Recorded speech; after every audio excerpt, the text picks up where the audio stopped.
So I'm giving you the benefit of my experience and what I do co-sign with, like I would do any other time. I tell you, this is what it's likely to do. Mark this on your chart. We're going to be aiming for this. And now you see me putting you into specific candles and focusing on where that setup should form. So I'm training your eye. I'm teaching you also to respect the level of risk when the conditions are not favorable for high probability. That's proper mentoring. That's proper learning. That's how you teach someone how to do this themselves, because I can teach you how to get into a trade. I can teach you money management. I can tell you what the patterns look like, and you can know them beautifully. Show you a chart, you can find them real quick. You'll be able to tape read 100% when the markets are really favorable. Where will you mess up in conditions like this where it can get ugly? And then that does what? It invites your lack of experience to draw on emotion. When someone has no or next to no experience being consistent or successful in something, and they taste failure, they immediately go into defensive. And because this is potentially money, and for men, the transaction of being right or wrong, and men don't like to be wrong. The same individuals that don't want to pull over and ask for directions. I'll pull over and ask for directions. I'm not wasting my time and my money and gas. I'll pull over and ask them, hey, so I can get somewhere. I'm never that kind of guy. But all my friends were the kind of guy that never wanted to pull over and ask for fucking directions, which made no fucking sense to me. Common sense is more likely to be in the female traders. Lack of common sense is usually in the men. So when you have this moment of conflicted analysis, the men will want to go in there and prove themselves. I'm better than this. I'll carve out something. I'm going to grab my club like a caveman and I'll go out there and bonk something over its head and drag it back to my cave, because that's the way we roll. Where women will say, you know what? This isn't worth the risk.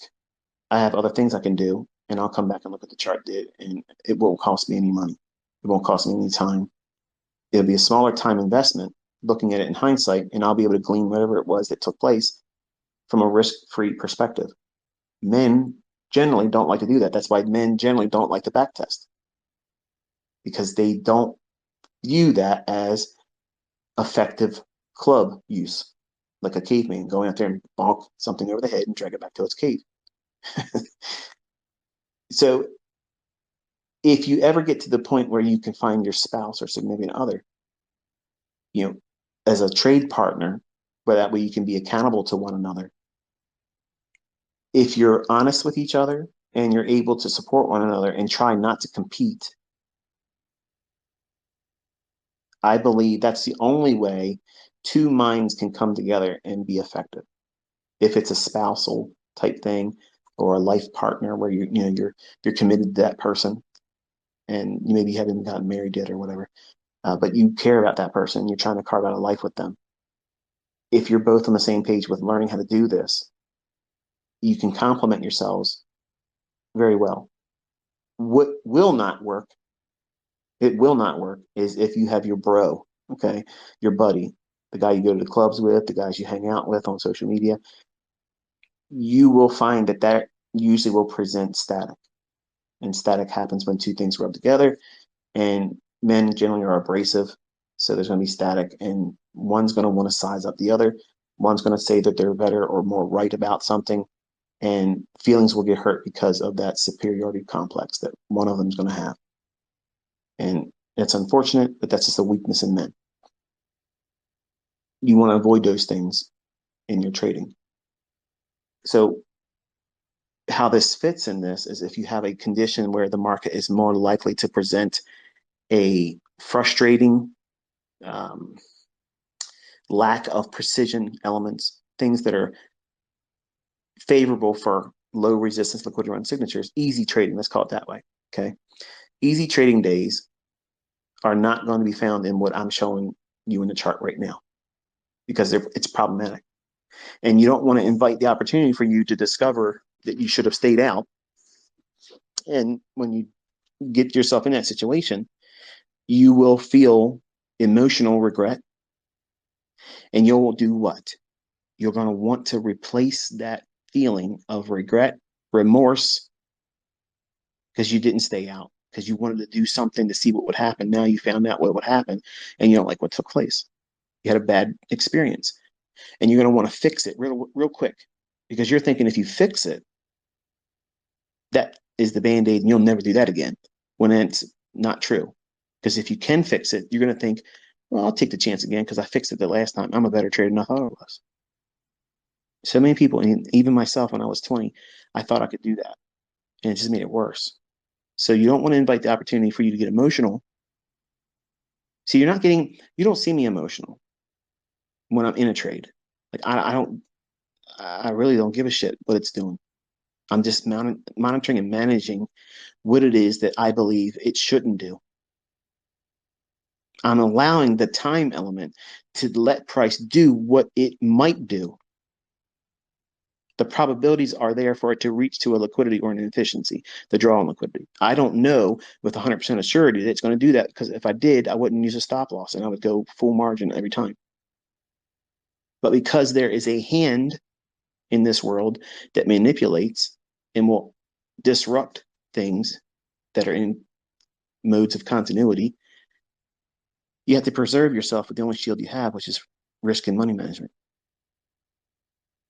So when you get into these situations and you trade and you force something to occur and try to make a trade happen because you want to see where you measure up with someone with 3 decades of experience, then you find out you should have done nothing and should have listened to the old man. Now you're in that position where you're damned if you do and you're damned if you don't. Because if you sit still, you're still going to sit still and regret. But if you sit still for a long enough time, you're going to try to fix the problem that you created for yourself and trade again in conditions that's most likely not going to favor you being profitable or overcoming the drawdown. And you'll do what? You'll increase your lot sizes because you're thinking, okay, the market's not moving that much. So I have to do a larger trade position and I won't need that much of a move to get myself fixed, Vinny. And it doesn't work like that, does it? You keep blowing out and blowing out and blowing out. That's a classic loser cycle. I know that. I did that when I was 20 years old. And I'm trying to teach you, all of you, how to avoid that. It's a simple process. If you can recognize and identify the moment where things are highly unlikely, you stop. And that means you put the pause button on trading, even when you're in drawdown. Remove yourself from risk, come back another day. You have to do that. Because if you don't do it, your broker's not going to do it for you. I can't do it for you. And your spouse or your partner, they're likely not to be able to do it either. So you want to make sure that you're not inviting yourself into conditions that's going to cause you to be emotional, erratic in your decision making, gamblers. You don't want the gambler driving the car. The gambler's going to say how many times he can go over the yellow line and still not get in an accident. He wants to see how fast he can go before he gets a speeding ticket. He wants to see how many drinks he can drink before he crashes.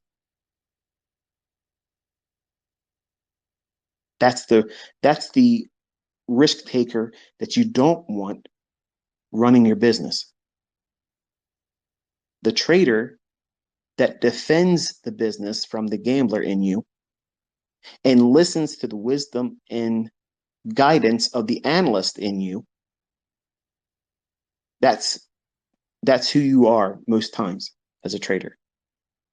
You're always fighting to keep that balance point between not wanting to be the gambler, the reckless individual, the risk taker, the over leveraging, the more frequent trader than he should have been, and listening to the sound logic that comes from the analyst, the model. Once you know your model, that's the analyst in you. You refer back to, okay, what would the analyst have me do? Well, what's your model say? What's the rules? Don't trade in these conditions. Okay, I'm not trading. I'm not trading. But the gambler says, but listen, look at this. No, You turn the charts off and you go do something else. You deny the gambler any opportunity to start the car because the gambler's drunk. They're drunk on chasing a clout, attention, a feel good, a dopamine hit of being right. The gambler exists to be right. The trader doesn't need to be right. The trader is just focusing on profitability and managing risk.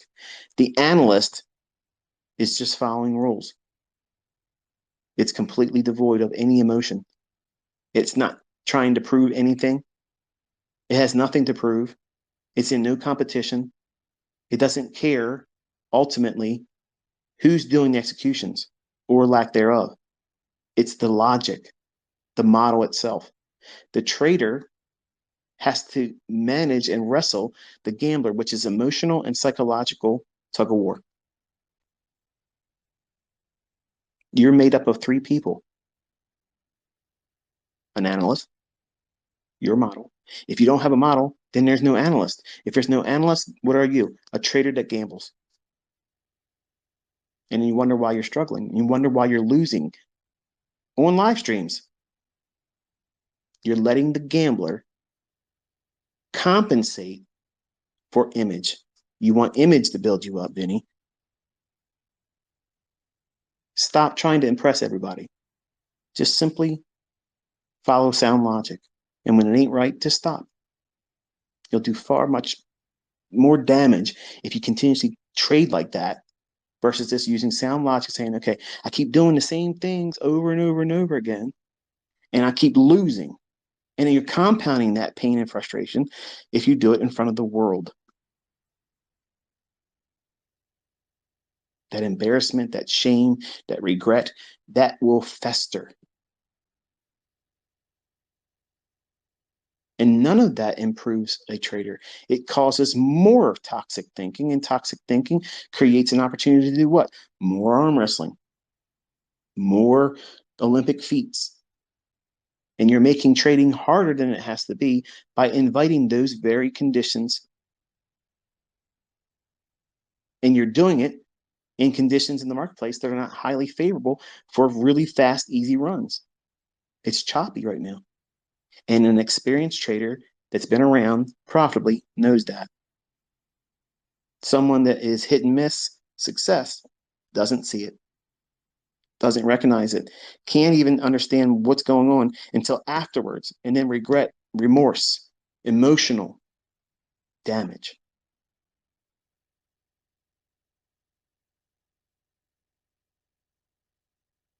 So there's no shame in saying, I don't know what to do right now, so I have to wait for more information. Think about it. I told you before, this is war. When you turn those charts on,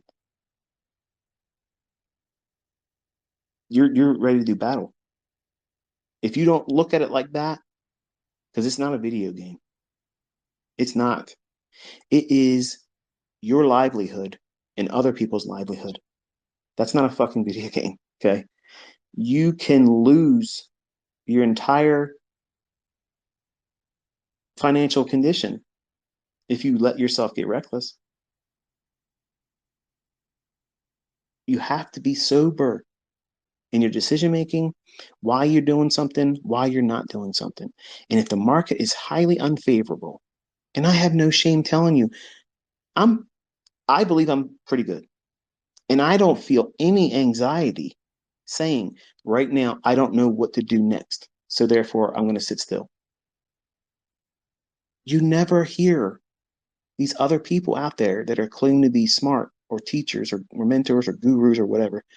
You never hear them articulate why they don't know how to find something next. They are constantly trying to put something in front of someone saying, here's the next move. There's never a time when they have a lack of a opinion or analysis. They always have something they're trying to do. When someone that knows how to trade, has traded profitably, and has been consistently doing it for decades or a number of years, They're not going to talk like that. They're not going to try to communicate to the masses that they can always go in and do something all the time. That's the problem with social media. It makes you think that's the best thing for you to be doing for your audience or your student base or whatever. The gambler's running the show. You don't want that. You want the trader running the show. And the trader has the responsibility of running the business, where the gambler is just wanting to test drive daddy's new sports car when he's outside the house. The analyst, it's just the logic. The, the trader respects the wisdom that comes from the analyst or the model. The gambler doesn't respect it. The gambler thinks that they can operate outside the parameters that the model or the analyst would place on the trading business that you're running and feel like they can get away with it.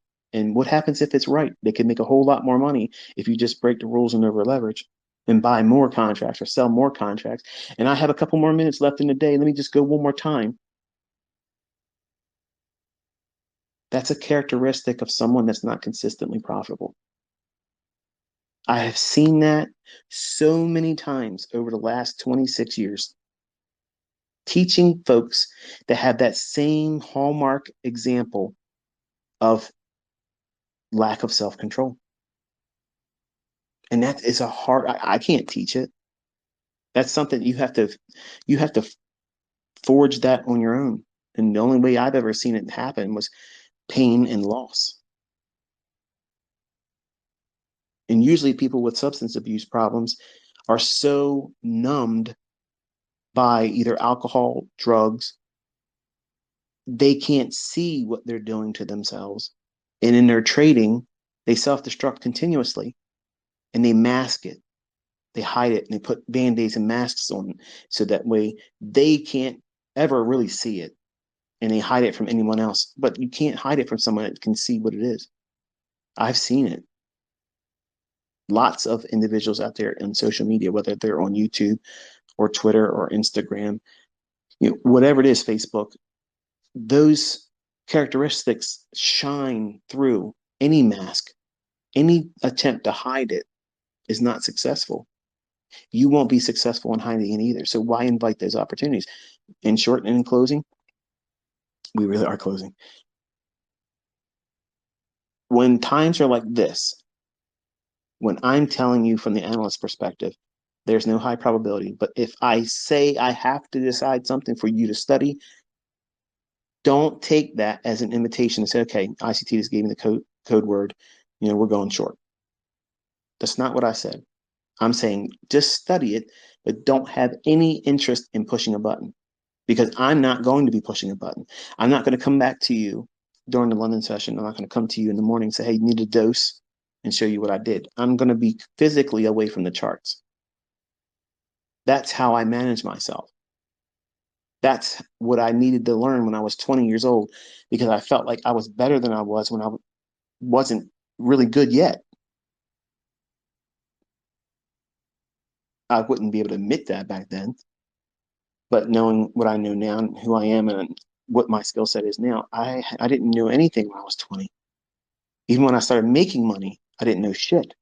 So it's imperative that you identify these times. And if I'm telling you I don't have a high probability condition right now, use that, adopt that as your experience right now, and just submit to that.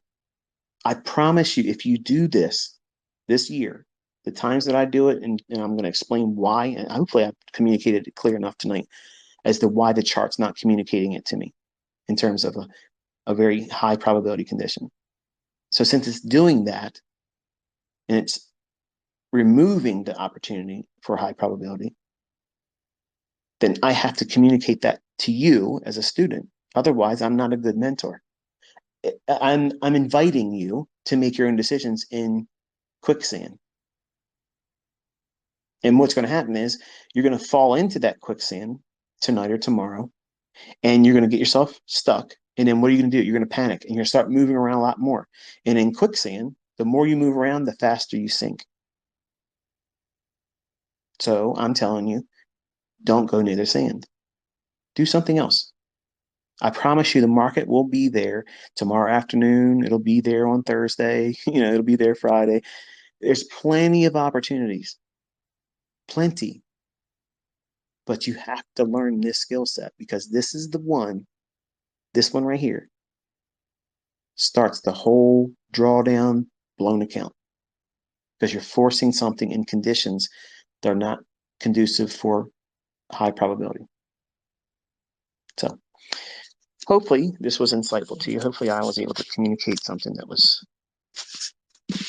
beneficial to you in your development. I promise you that a lecture like this um, doesn't have the same impact on a new student than that of someone that has gone through it and they can recognize, I wish I would have heard that when I first started. But it's unfortunate when people are new, they don't appreciate these types of lectures or discussions because they don't have any frame of reference. They don't know. And they think they're going to be the exception. And as good as I am today, yes, I thought I was the exception when I was 20, and I was not the exception. I was the poster child for failing.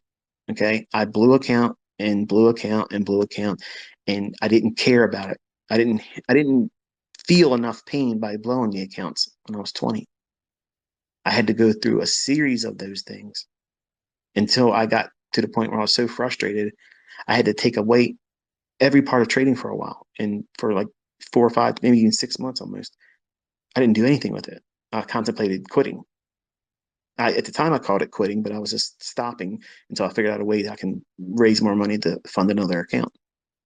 So I really wasn't quitting. I was just frustrated because I didn't have a way of making more money to get the money into an account again. So anyway, I've droned on enough. I've communicated what I wanted to communicate tonight. And I want you to know that I'm doing my best to guide you like I would have been wanting someone to guide me. I know what I wanted to have back then, and I know what would have benefited me the most from a mentor. And I'm talking to myself in this discussion. I'm not thinking